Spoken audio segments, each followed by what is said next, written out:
For the first time in this Ashes series, it is Crick Buzz Chatter. Adam Collins and Michael Vaughan back together for the first time since the 23 Ashes on this segment. Vaughanie, what an extraordinary day to start the series. 19 wickets. England rock and rolled for 172 inside 33 overs. And they've reduced Australia to 123 for 9 by the close. So still 49 in arrears. 7 for Starc, career best figures. 5 for 23 for Captain Stokes. Blimey. How are you seeing this? This is chaos. This is not normal, people. We all need to lie down or have something rather sharp.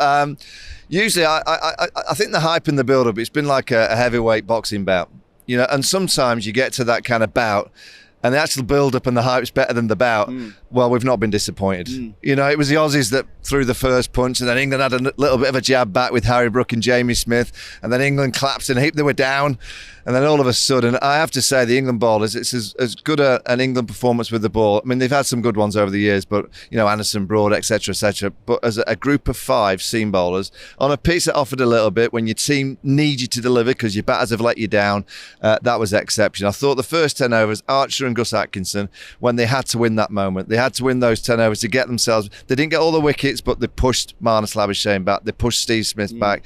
I thought they were absolutely exceptional. I mean, for as good as Starc was, and let's not underplay that, 7 for 58, first 7 for in Test cricket, therefore, of course, his best figures in the game. What a mighty effort in the absence of Cummins and Hazel. We might back over that later. But do you think that the England quicks sort of saw something in how full Boland bowled, which didn't work today? Perhaps for the first time at home in Test cricket, Boland doesn't come off. They bowl back of a length. They get it through. They use this pacey, bouncy Perth pitch to perfection. Yeah, I mean, and they've got the pace. You know, if you look at Scotty B, he's just not got that pace. That zip was lacking for whatever reason. I thought Doggett bowled quite nicely for Australia on debut. Could have easily had a wicket with his first ball. Cameron Green didn't bowl a great deal, but he's not going to.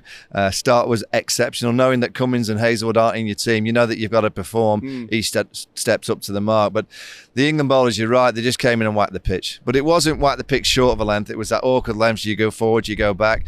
And a lot of the Australian players at the minute, they're hanging back. You know, I've never seen a group of Australian top order players look like they're being squared up, jumping in the air, playing back foot defences. They played and missed at so many deliveries. It wasn't easy because England bowled tremendously well. But I talk about a counter punch, and sometimes the bad bowlers counter punch a little bit too much, and they bring the opposition back into the game by playing expansive shots. But there's that fine margin of playing so attritionally that bowlers love bowling to you, and being so aggressive that bowlers know they've got a real chance with you.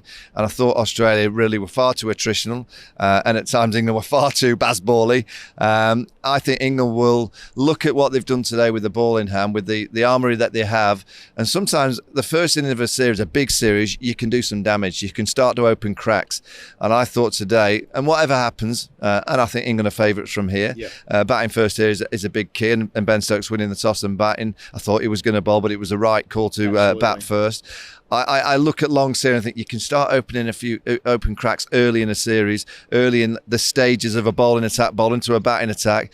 And I reckon England have opened up a few cracks in this batting lineup. Yes, it feels that way too, doesn't it? Because, I mean, Khawaja wants the farewell lap. Labuschagne's back in at 3, but had to open because Khawaja had a stiff back, which is a little bit odd. Smith's in early. The attritional cricket you speak of. You know, great selection, Bryden Cass, who's already played a role getting both Khawaja and Smith. I know he went at 60s in the India series earlier this year, but showing his presence straight away.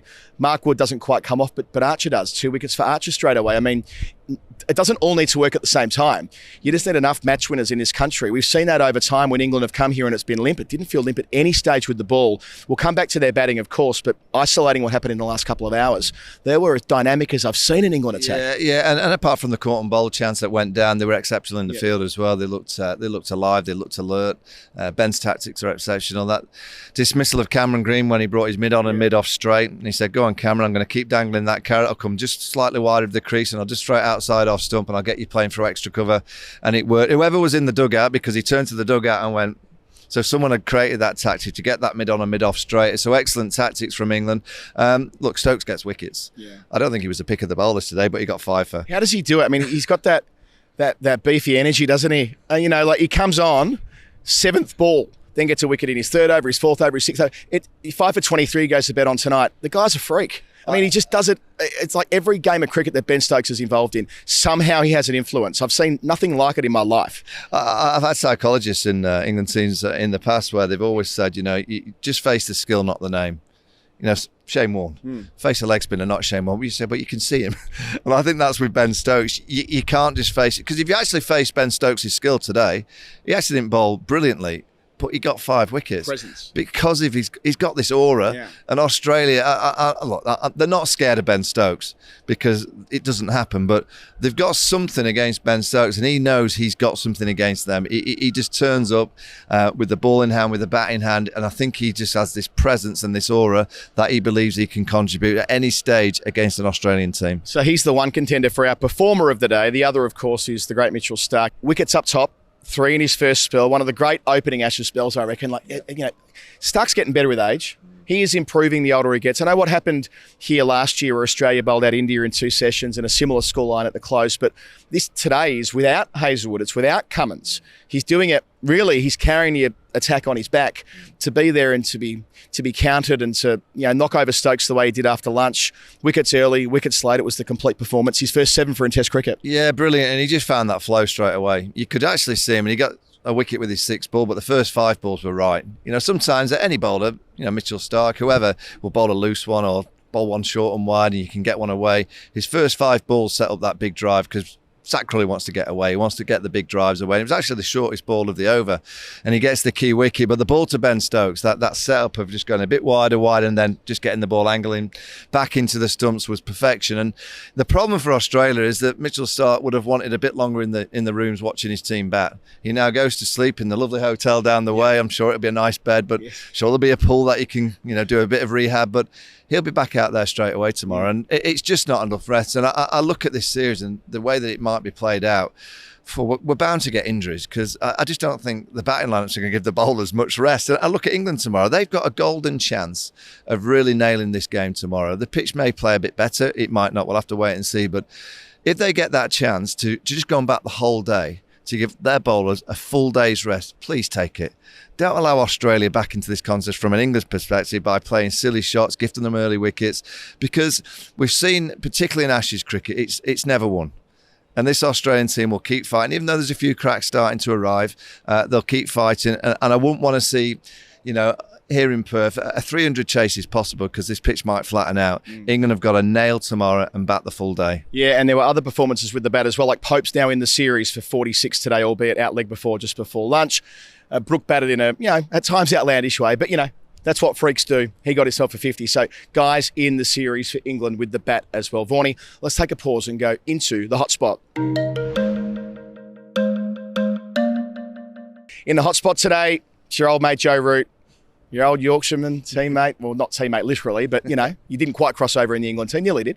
7-ball duck, worked over by Stark, squared up, an absolute treat. That story of him not making 100 in Australia will continue to rattle around. How will he get through this period where he's going to be under so much scrutiny about the Australia thing? How do you see this working for him?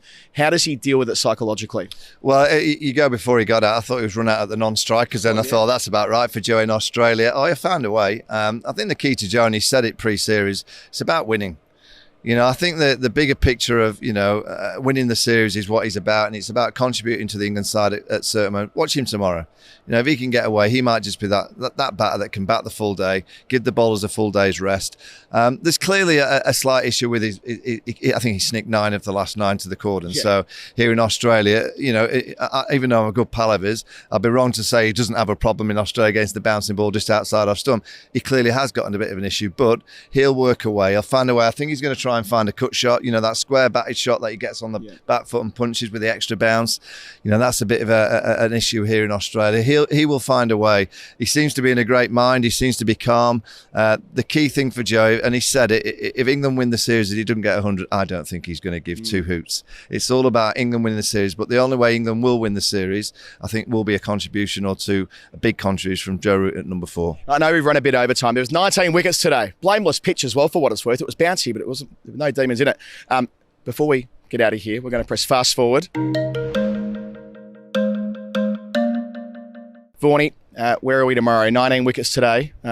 Just give me a number for fast forward. How many wickets in the test match are gone by the time we have this chat in 24 hours? Oh, there can't be 19 wickets tomorrow. I think tomorrow we're going to see 10 wickets. I think England will get the quick one. I think then there'll be probably 9 wickets down by close and there'll be over 300 runs in front. Test cricket in fast forward. These days, we probably wouldn't have it any other way. Crick Buzz chatter every night of the series. Adam Collins and Michael Vaughan. Catch you later.